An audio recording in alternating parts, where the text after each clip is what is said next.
बताइए कि निम्नलिखित संख्याओं के दशमलव प्रसार शांत हैं या अशांत है। तो अशांत आवर्ती, तो शांत और अशांत के बारे में पहले जान लेते हैं। जैसे हम किसी संख्या को भाग देते हैं, ठीक, 2 से भाग देंगे 4 में, ठीक, तो ये क्या हो गया, 2 दूनी 4, ये पूरी तरह से कट गया। जब पूरी तरह से कट जाएगा इसका मतलब कैसा हो जाएगा, ये शांत हो जाएगा। और ऐसे ही अगर हम 3 से भाग देंगे मान लो 10 में, ठीक, तो ये क्या हो गया, 3 3 9, यहाँ 1 बचा, फिर यहाँ दशमलव बढ़ाया, फिर 0 बढ़ाया, फिर 3 3 9। इस तरीके से ये क्या होगा, ये कभी भी शांत नहीं हो सकता, मतलब इसका शेषफल कभी भी 0 नहीं आ सकता। इसका देखिए शेषफल 0 आ गया, लेकिन इसका कभी भी शेषफल 0 नहीं आ सकता। तो ये क्या हो गई, अशांत हो गई। और आवर्ती, आवर्ती का मतलब क्या होता है, ये संख्या जो है बार बार रिपीट हो रही है, बार बार आ रही है, ठीक, इसलिए इसको आवर्ती बोलते हैं। तो शांत अशांत को पता करने के लिए एक तरीका हमारा भाग वाला है, लेकिन इन्होंने क्या किया कि बिना लंबी विभाजन प्रक्रिया किए बिना बताइए। तो हमें ये भाग नहीं करना है, ठीक, बिना भाग किए बताना है। जब बिना भाग किए बताना हो तो देखिए हम क्या करेंगे इसमें।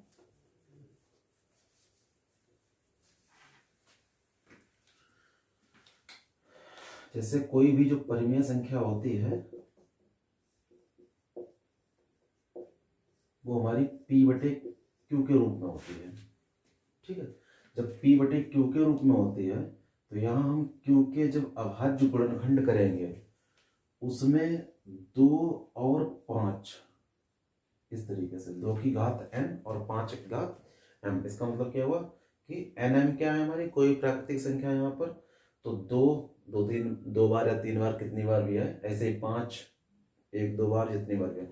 लेकिन क्योंकि अभाज्य गुणनखंड में केवल 2 और 5 अगर आ रहा है, या केवल 2 आए या केवल 5 आए या फिर दोनों ही आए, ठीक, कुछ भी हो सकता है, केवल 2 आए या केवल 5 आए या 2 और 5 दोनों आए, तो हमारी जो परिमेय संख्या होगी उसका दशमलव प्रसार कैसा होगा, शांत होगा, ठीक है।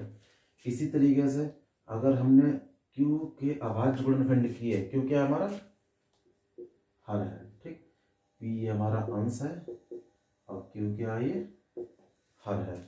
तो हम q के जो अभाज्य गुणनखंड करेंगे तो इसमें मान लो 2 आ गया, उसके साथ में 3 आ गया, 7 आ गया, ठीक, इस तरीके से संख्याएं आ गई। मतलब 2 है लेकिन 5 नहीं है, या फिर 5 है 2 नहीं है, या फिर 2 5 तो है, उसके अलावा 3 और 7 जैसे और संख्या, 2 5 के अलावा संख्या आ जाए कुछ भी, तो उनका जो दशमलव प्रसार होता है वो क्या होता है, अशांत और आवर्ती।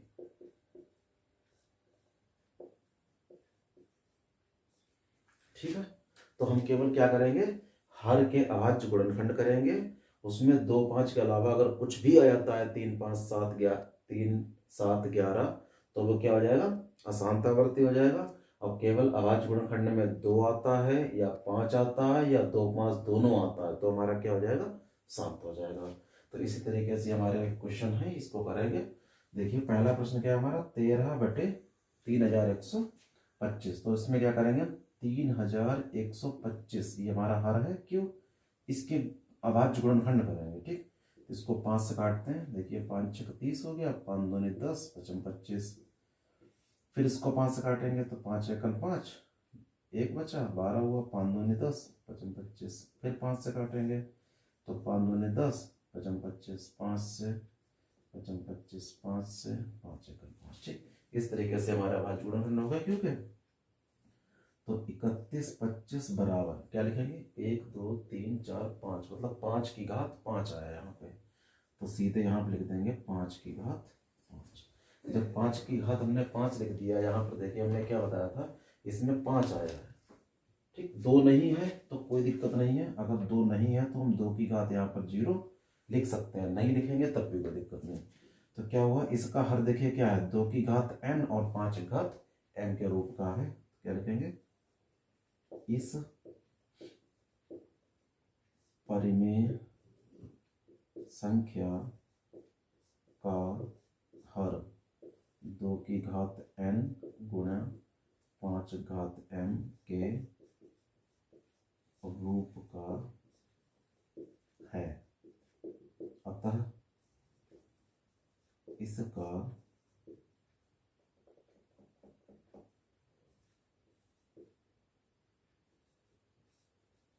दशमलव प्रसार कैसा होगा? शांत होगा। ठीक, जब इसका हर 2 की घात n और 5 घात m के रूप का आ जाए, इसका मतलब इसका दशमलव प्रसार कैसा होगा? शांत होगा। ठीक, इसी तरीके से हम 17/8 ये देखते हैं। तो क्या करेंगे? 8 के अभाज्य गुणनखंड करेंगे यहाँ पे। तो क्या आएगा? 2 दूनी 4 और 2 एकम 4 यहाँ पे।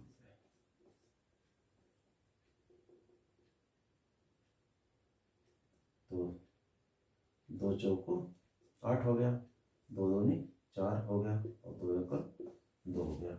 तो इसमें देखिए क्या आया है? 17, मतलब ये 8 में जो है 8 के अभाज्य गुणनखंड क्या आया? 2 की घात 3, क्योंकि यहाँ 2 के 3 बार है, 1 2 3 बार है। तो क्या करेंगे? यहाँ 5 नहीं है तो 5 घात 0 लिख सकते हैं, कोई फर्क नहीं पड़ेगा यहाँ पे। तो ये क्या हो गया? देखिए क्या लिखेंगे? इस संख्या का भी यही बिल्कुल थ्योरी लिखनी है कि इस संख्या का हर जो है 2 की घात n और 5 घात m के रूप का है, अतः इसका जो दशमलव प्रसार होगा वो कैसा होगा? दशमलव प्रसार कैसा होगा इसका? शांत। ठीक है, तीसरा वाला भाग देखिए इसका 64/455। तो क्या करेंगे? 455 के अभाज्य गुणनखंड करेंगे यहाँ पे। 5 से काटते हैं, 5 8 40, 5 ने गलत हो गया, ये 45 है ना यहाँ पे। तो 5 ने 45 और 5 एकम 5। अब 7 से काट देते हैं, तो 7 एकम 7, 2 बचा 21 हुआ, 7 3 21। अब इसको 13 से काट देते हैं तो 13 एकम 13। तो ये 455 जो है इसके अभाज्य गुणनखंड क्या है? अभाज्य गुणनखंड में 5 आया है, 7 आया है और 13 आया है। देखिए यहाँ पर 5 है, लेकिन 5 के अलावा 7 और 13 भी है। तो हमने क्या बताया था कि 2 5 के अलावा अगर कोई संख्या आ जाती है तो उसका दशमलव प्रसार क्या होता है? अशांत आवर्ती होता है। तो इसीलिए इसका दशमलव प्रसार क्या होगा? अशांत आवर्ती।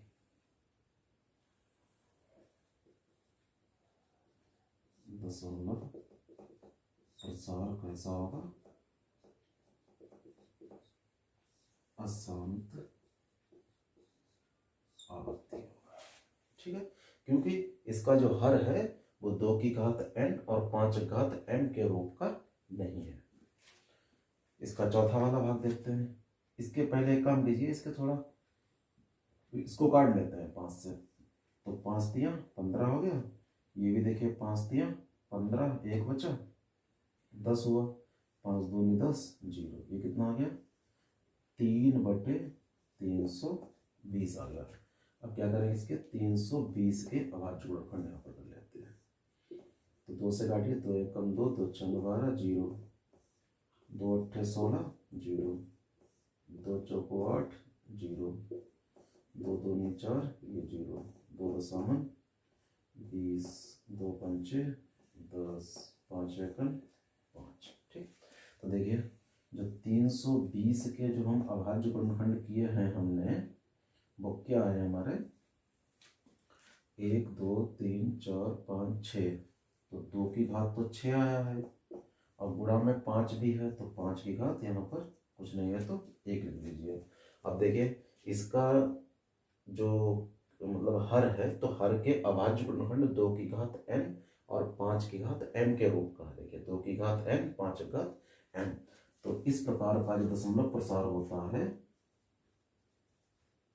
दशमलव प्रसार कैसा होगा? शांत होगा। ठीक, तो इसमें क्या लिखेंगे हम कि इस संख्या का हर 2 की घात n 5 घात m के रूप का है, इसलिए इसका दशमलव प्रसार कैसा होगा? शांत होगा। पांचवा भाग इसका देखते हैं। इसके हर में कितना लिखा 343, तो हम क्या करेंगे 343 के अभाज्य गुणनखंड करेंगे। तो 343 7 से कटता है, तो बात पता होना चाहिए। तो 7 चौक 28, 7 ने 63, फिर 7 सते 49, 7 एकम 7। तो 343 के जो अभाज्य गुणनखंड आ रहे हैं वो 7 की घात 3 आ रहा है। यहाँ पर ना तो 2 है और ना 5 है। जब 2 और 5 कुछ भी नहीं है तो सीधे से इसका दशमलव प्रसार क्या हो जाएगा, दशमलव प्रसार कैसा होगा, अशांत होगा और आवर्ती होगा। ठीक, क्योंकि हमारे क्वेश्चन में केवल दो ही चीजें पूछी हैं कि इनका दशमलव प्रसार ये बताइए कि शांत है या अशांत आवर्ती है। तो हम इस तरीके से इसके ज्ञात कर लेते हैं बिना विभाजन किए। कैसे, अभाज्य गुणनखंड करते हैं, हर में जो हमारा क्यू होता है p/q, तो क्यू के अभाज्य गुणनखंड करते हैं। ठीक, इस तरीके से